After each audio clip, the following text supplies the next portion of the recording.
kabar sahabat semua? Hadir kembali channel Info D1, berbagi tiada henti, mengabarkan, mencerdaskan. Untuk kesempatan kali ini, channel Info D1 akan berbagi tentang kisah 3 orang yang terjebak di dalam gua dan bisa keluar dengan selamat. Kisah ini diriwayatkan dari Abu Abdurrahman, yaitu Abdullah bin Umar bin Khattab radhiyallahu anhuma.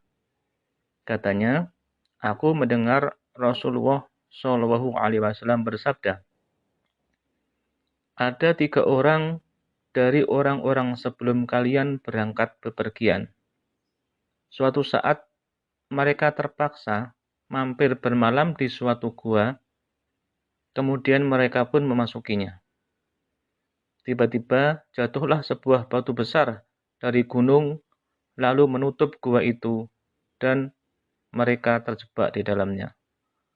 Mereka berkata bahwasanya tidak ada yang dapat menyelamatkan mereka semua dari batu besar tersebut, kecuali jika mereka semua berdoa kepada Allah Ta'ala dengan menyebutkan amalan baik mereka.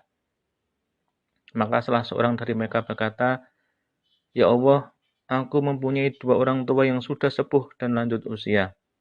Dan aku tidak pernah memberi minum susu di malam hari kepada siapapun sebelum memberi minum kepada keduanya. Aku lebih mendahulukan mereka berdua daripada keluargaku dan budakku. Kemudian pada suatu hari, aku mencari kayu di tempat yang jauh. Ketika aku pulang, ternyata mereka berdua telah terlelap tidur. Aku pun memerah susu dan aku dapati mereka sudah tertidur pulas. Aku pun enggan memberikan minuman tersebut kepada keluarga ataupun budakku. Seterusnya aku menunggu hingga mereka bangun, dan ternyata mereka barulah bangun ketika subuh, dan gelas minuman itu masih terus di tanganku. Selanjutnya setelah keduanya bangun, lalu mereka minum minuman tersebut.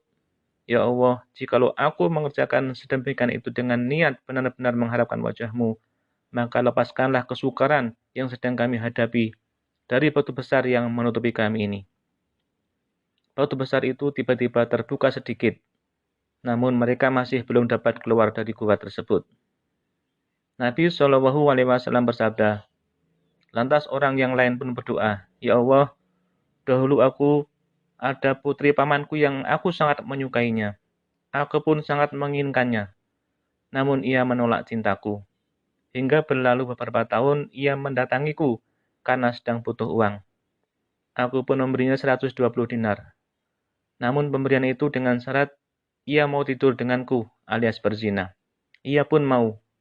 Sampai ketika aku ingin menyetubuhinya, keluarlah dari lisannya. Tidak halal bagimu membuka cincin kecuali dengan cara yang benar. Maksudnya barulah halal dengan nikah, bukan zina. Aku pun langsung tercengang kaget dan pergi meninggalkannya, padahal dialah yang paling kucintai. Aku pun meninggalkan emas yang telah kuberikan untuknya. Ya Allah, jikalau aku mengerjakan sedemikian itu dengan niat benar-benar mengharapkan wajah-Mu, maka lepaskanlah kesukaran yang sedang kami hadapi dari batu besar yang menutupi kami ini. Batu besar itu tiba-tiba terbuka lagi. Namun mereka masih belum dapat keluar dari gua. Nabi Shallallahu Alaihi Wasallam bersabda, lantas orang ketiga berdoa, Ya Allah, aku dahulu pernah mempekerjakan beberapa pegawai. Lantas aku memberikan gaji pada mereka. Namun ada satu yang tertinggal yang tidak aku beri. Malah uangnya aku kembangkan hingga menjadi harta melimpah. Suatu saat ia pun mendatangiku. Ia pun berkata padaku, Wahai hamba Allah, bagaimana dengan upahku yang dulu? Aku pun berkata padanya bahwa setiap yang ia lihat itulah hasil upahnya dahulu yang telah dikembangkan, yaitu ada unta, sapi, kambing, dan budak.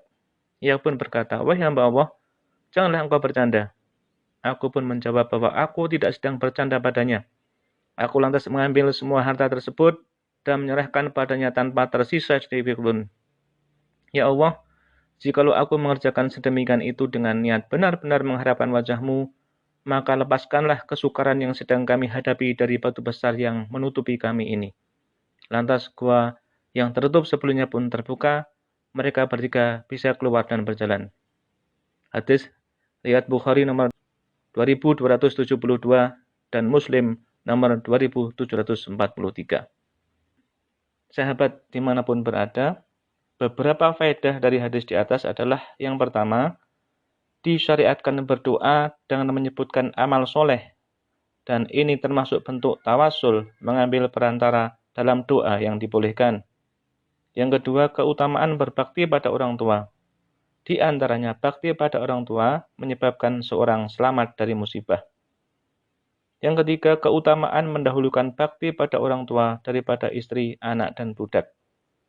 Yang keempat, diperintahkan banyak berdoa pada Allah dalam keadaan sulit dengan bertawasul pada Allah melalui amalan soleh. Yang kelima, keutamaan menjaga diri dari terjerumus dalam perkara yang diharamkan, semisal zina. Yang keenam, keutamaan bagi orang yang bisa menyelamatkan dirinya dari zina dengan segera menikah.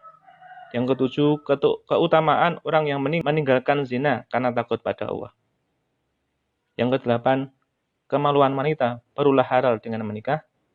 Yang kesembilan, bolehnya mengupah orang lain dalam suatu pekerjaan. Yang kesepuluh, keutamaan memenuhi perjanjian seperti dalam hal menunaikan hak gaji. Yang kesebelas, keutamaan menunaikan amanat dan berbuat baik dalam muamalah. Yang kedua belas, adanya karamah wali Allah. Yang ke-13, ikhlas dalam beramal menyebabkan selamat dari kesulitan yang menimpa. Karena dalam hadis disebutkan, ya Allah, jika aku mengerjakan senabian itu dengan niat benar-benar mengharapkan wajahmu. Yang ke-14, diperintahkan berdoa pada Allah dengan kesungguhan dan ikhlas saat tertimpa kesulitan, ditambah dengan menyebutkan amal soleh. Yang ke-15, Ibnu Rajab Al-Hambali rahimahullah berkata, melakukan ketaatan memudahkan terkabulnya doa. Oleh karenanya, pada kisah 3 orang yang masuk dan terjebak dalam suatu gua, batu besar yang menutupi mereka menjadi terbuka karena sebab amalan yang mereka sebut. Di mana mereka melakukan amalan tersebut ikhlas karena Allah, mereka berdoa pada Allah dengan menyebut amalan soleh tersebut sehingga doa mereka pun terkabul. Dan yang ke-16, Allah tidak menyia-nyiakan balasan bagi orang-orang yang berbuat amal kebaikan. Semoga kita bisa mengambil teladan dari kisah ini. Hanya Allah yang memberi taufik.